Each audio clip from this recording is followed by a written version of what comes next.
Yeah. Do you think that your degree prepared you enough for your internship doing the real work? Do you think it was enough?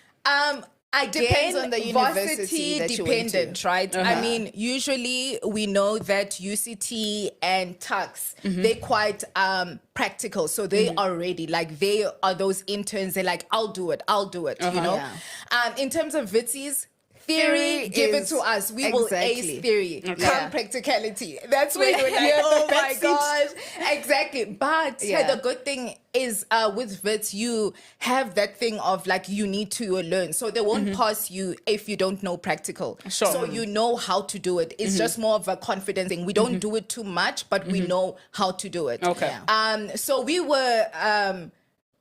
prepared. We were teaching some of our colleagues while we both earning salaries how to do certain things. We won't name the varsities, we won't name the people. But I mean, most of us were prepared because we know that this is real life. It's not just school anymore. Yeah, You know, it's this not is an someone's exam, life that you're dealing with. So we were very much prepared. Okay, so theoretically you're prepared, and then also practically, but you're not as confident. I mean, you are confident because you have to pass the exam. You really have to. And our pass mark, Wits is 60%. You can't pass with 50. You know, I don't know about the other universities, but you needed 60%. And it's not like you can get an overall of 60. No, this part you need 60. This part you need 60. Okay. Yeah. So it was always a thing of like, you will always know your stuff, but that wasn't our main focus. For us, we needed the theory, the science to back you up. Yeah. Okay. So was it the same thing theoretically and getting into practice? Because I got the shock of my life. I felt like I wasted 4 years when I got into practice, because I was like, what is this? Yeah. I felt like only 2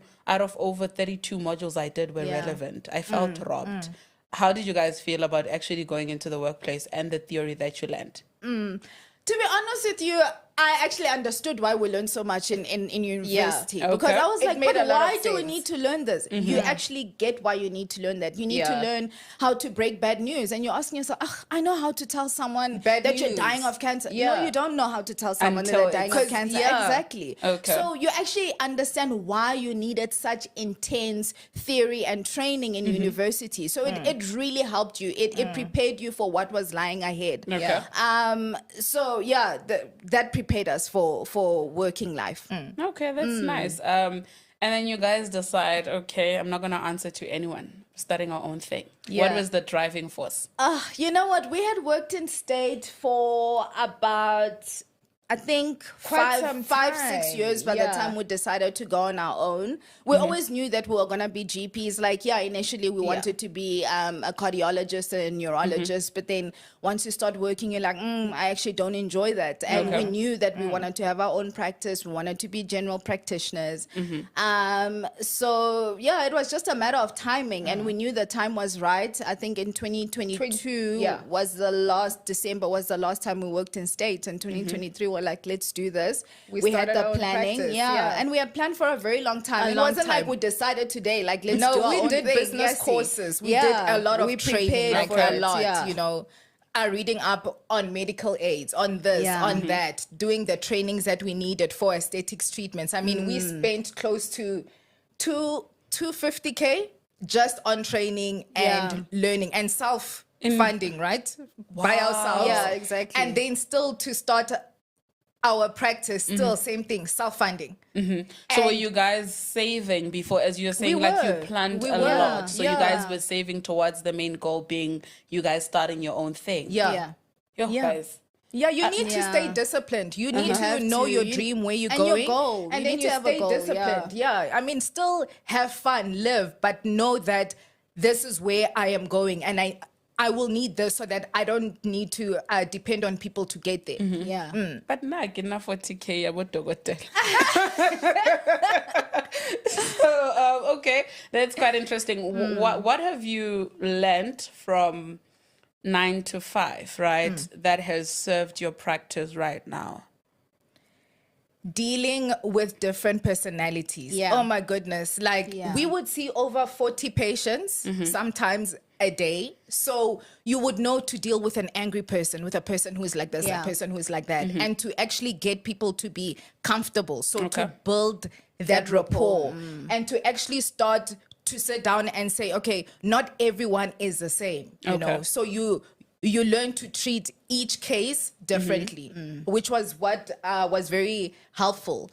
Especially because in private they're paying, you know, so they come with that weight of like, this is my money, so you know, do your best. But also, I think it taught us what not to do in our own private practice, because I mean, we've unlearned so much that of the things that we learned. Honestly, you know, actually, I'm a different person when I step into a clinic or a hospital. But in my own private practice, like, you would think I'm the nicest person that you've ever met. But it's also the time that we have. It's the environment. I don't have like 100 patients waiting for me, knocking on my door every 5 seconds, saying you're taking forever. You know, like, these are patients who actually want you to take their your time with them. So we learned what not to do in our own private space. Okay, so you would say in government or working for somebody else, the pressure was much more, which may have impacted your efficiency or effectiveness.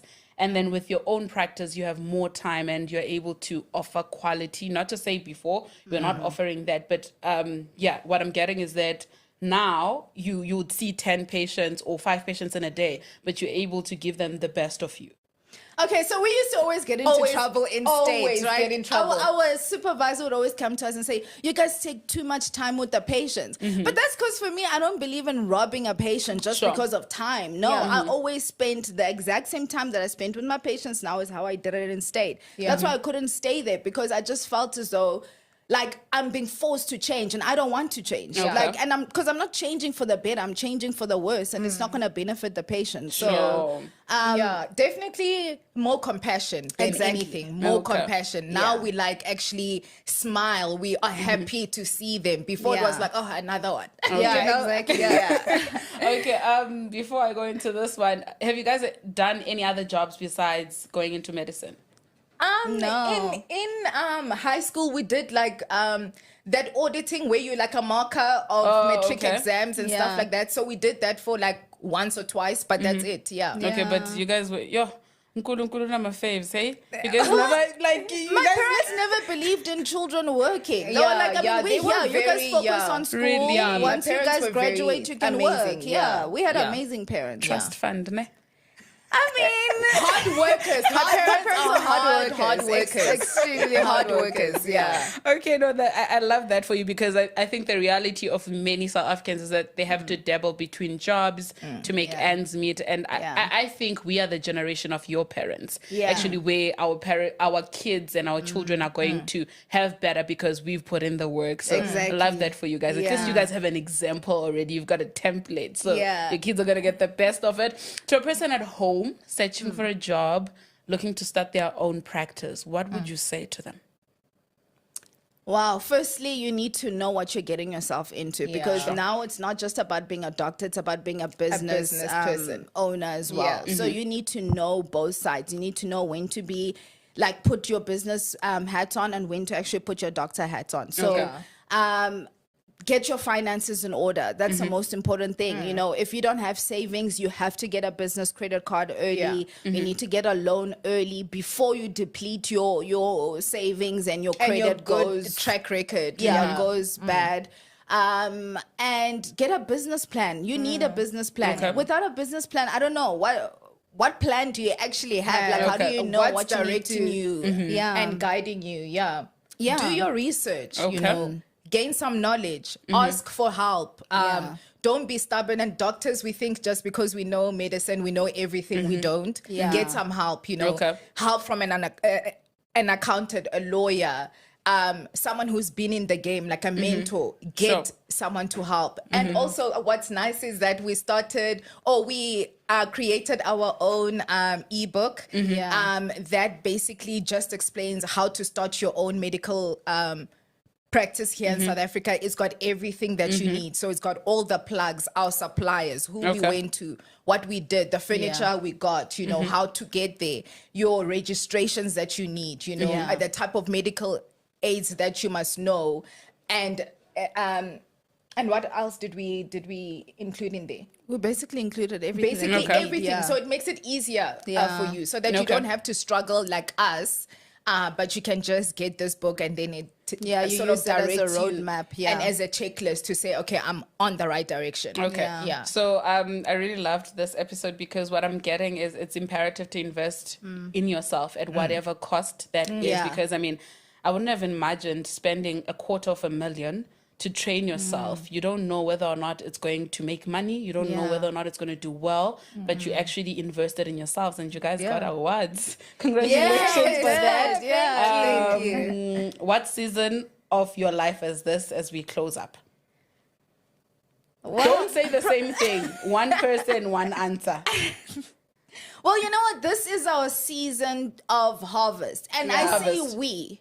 Because, I mean, you know, mine and Kanye's journeys are basically aligned. Aligned. Not the same, but aligned. Yeah, we've just come out of our hunger season. It's time for us to actually enjoy our harvest and enjoy the fruits of our labor. So that's where we are in right now. Dare I say our Kairos season. Exactly. Dare I say that? Right. So, definitely. Yeah. Okay. Thank you guys so much for honoring the invite. Thank you. This was interesting and informative at home. I hope you learned something from the story, and I hope you're inspired. Do not forget to be love and light, and always remember you are not alone. You are gracefully anchored. Happy Employment Wednesdays.